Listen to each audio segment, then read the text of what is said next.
যদি লক্ষ্য থাকে অটুট আর বিশ্বাস থাকে হৃদয়ে, দেখা হবে তোমাদের সাথে ইনশাল্লাহ বিজয়। শিক্ষার্থীরা, আজ 2025 29শে জানুয়ারি, আজকে আমাদের সর্বশেষ ক্লাস, মানে বলতে গেলে তোমাদের জীবনের এই ইন্টারমিডিয়েটের আজকে শেষ ক্লাস। তো এই শেষ ক্লাসে আমি একটি স্মরণীয় দিন হিসেবে আজকে আমি এটা আখ্যায়িত করতে পারি, এই জন্য যে তোমাদের সাথে এই 2 বছর আমি যে বিষয়গুলো নিয়ে সবসময় তোমাদের কাছে আলোচনা করেছি, বিভিন্ন বিষয়, বিভিন্ন মনীষী, বিভিন্ন মোটিভেশন তোমাদেরকে দিয়েছি। আজকে আমি তোমাদের কাছে জানতে চাই যে তোমরা তোমাদের জীবনে সবচেয়ে কোন কথাগুলো মানে তোমার ভালো লেগেছে, আমার যে কথাগুলো তোমরা এখনো ধারণ করো, সেই বিষয়টি আজকে আমি প্রত্যেক স্টুডেন্টের কাছে জানার চেষ্টা করব। তো শিক্ষার্থীরা, প্রথমেই আমি জানার চেষ্টা করব ফাতেমার কাছে। স্যার, আপনার কথাগুলোর মধ্যে একটি জিনিসই ভালো লেগেছে। 3টি জিনিস জীবনে প্রথমে একবারই আসে: মাতা পিতা, সৌন্দর্য, যৌবন। আমার কাছে কিছু শুনতে চাই। স্যার, আপনার বলা কথাগুলোর মধ্যে আমার একটি বিষয় খুব ভালো লেগেছে, সেটি হলো মৃত্যুর পরে 3টি জিনিস উপকারে আসে।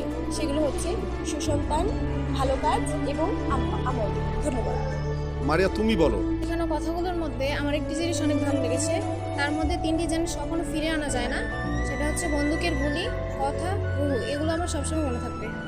স্যার, আপনার সবার কথার মধ্যে একটি কথা আমার মনে অত্যন্তভাবে গেঁথে গেছে, যে 3টি জিনিস জীবনে কখনোই রাখতে নেই: হিংসা, অভাব, সংকট। এগুলো আমি মেনে চলার চেষ্টা করছি। মারুফ, তুমি বলো। স্যার, আপনার সাথে চলাকালীন আপনার একটি কথা আমার খুব ভালো লেগেছে, যে 3টি জিনিসের উপর কখনোই ভরসা করা ঠিক নয়: নদীর পাড়ের বাড়ি, ঘর ছাড়া নারী, আর ব্রেক ছাড়া গাড়ি। ফয়সালের কাছে গুরুত্বপূর্ণ কথাগুলো শুনতে চাই। আপনার কথার মধ্যে আমার সবচেয়ে স্যার একটি কথা অনেক ভালো লাগে, যে 3টি জিনিস সবসময় অভ্যাস করা উচিত আমাদের মাঝে: সততা, ভক্তি এবং ভালোবাসা, যা কখনো বিফলে যায় না। ঠিক আছে স্যার, ধন্যবাদ আপনাকে। সকল শিক্ষার্থীকে ধন্যবাদ, এবং আমি তোমাদের প্রতি অনেক কৃতজ্ঞ যে তোমরা এই কথাগুলো মেনে চলবা এবং তোমরা মনে রেখেছো। এর জন্য আমি অনেক ধন্যবাদ জানাই তোমাদেরকে। আর এই পর্যায়ে আমি আমার এখানে ইতিহাস ও সংস্কৃতি বিভাগের অধ্যাপক মিজানুর রহমান স্যার, তোমাদের পাশাপাশি আমাদের অ্যাকাউন্টিং বিভাগের শিক্ষক রঞ্জিত কুমার দাসও তোমাদেরকে কিছু মোটিভেশনাল কথা তোমাদেরকে বলবে, যা এই 2 বছরে তোমরা অনেক কিছু পেয়েছো আমাদের কাছ থেকে, এবং আজকে লাস্ট ক্লাস, এই লাস্ট ক্লাসেও তোমরা আমাদের কাছ থেকে কিছু নিয়ে যাবে, এবং সামনে তোমাদের যে এক্সাম আছে, এই এক্সামে তোমরা সফল কাম হবে, এই দোয়া কামনা করে আমি এখানে স্যারকে দিচ্ছি। স্যার, আপনি কিছু বলেন আমাদের শিক্ষার্থীদের। ধন্যবাদ স্নেহের ফরহাদকে।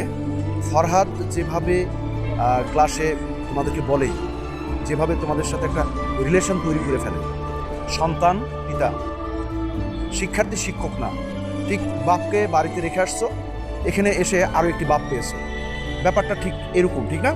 তোমরা তোমাদের জীবনের টার্নিং পয়েন্টটা কিন্তু শেষ করে দিলাম। এই 2টি বছর ছিল তোমাদের জীবনের মোড় পরিবর্তনকারী ঘটনা। এখন টেস্ট পরীক্ষা কেমন দিবা, ফাইনাল পরীক্ষা কেমন দিবা, আর কোথায় ভর্তি হবা, এটা সিদ্ধান্ত নেওয়ার সময় অনেক আগেই ছিল, তবে এখনও একেবারেই খুব হার্ডলি লেখাপড়া করো, এখনও সম্ভব স্বপ্নটাকে ছুঁয়ে দেওয়া। ভালো লাগে কোথায় জানো? যখন তোমরা সফল হয়ে রাস্তার পাশ দিয়ে যাওয়ার সময় দাঁড়িয়ে, স্যার আমি অমুক ছিলাম, আজকে আমি অমুক জায়গায় আছি, আমাদের গর্বে বুক ভরে যায়। তোমরা সবাই সফল হও, এবং কেউ 99% না, সবাই 100% সফল হও। এই শুভকামনা রইল তোমাদের প্রতি। ভালো থাকবা, আর স্যারদের সাথে যোগাযোগ রাখবা। তোমরা ভালো করবা, অনেক ভালো করবা, আমাদের জন্য দোয়া রাখবা, তোমাদের জন্য দোয়া রইল। একজন স্টুডেন্টের যদি তার সার্বিক ভক্তি, শ্রদ্ধা এবং ভালোবাসা, এই 3টা জিনিস যদি কারো মনের মধ্যে গেঁথে যায়, তাহলে সে সারা জীবন সামনের দিকে সে আগাতে থাকবে। মনে রাখতে হবে, ভক্তি, শ্রদ্ধা, ভালোবাসা 3 জিনিস। তো এই বিষয়ে আসলে বর্ণনা দিচ্ছি না, তবে আর একটা কথা দেখলাম, যে ওই যে মানুষের কথা, বন্দুকের গুলি, আর মানুষের আত্মা, এটা একবার গেলে আর ফিরে আসে না। তো যাই হোক, আমি তোমাদের প্রত্যেকের মঙ্গল কামনা করি এবং শুভকামনা করি। তোমরা এখান থেকে ইন্টারমিডিয়েট ভালোভাবে পাশ করে ভালো জায়গায় ভর্তি হও, এবং সার্বিক জীবনে তোমরা সবাই ভালো জায়গায় ভর্তি হও, ভালো কিছু করো, এটা আমার শুভকামনা। ক্লাস কিন্তু আসলে পরবর্তীতে কিন্তু আর আসবে না। এইভাবে যে ক্লাস আজকে হয়ে গেল, সবার জন্য শুভকামনা রাখলো। পরিশেষে একটা কথা বলবো তোমাদেরকে, যদি লক্ষ্য থাকে অটুট আর বিশ্বাস থাকে হৃদয়ে, তো দেখা হবে তোমাদের সাথে ইনশাল্লাহ বিজয়। তো ধন্যবাদ সবাইকে। লিজেন্ড।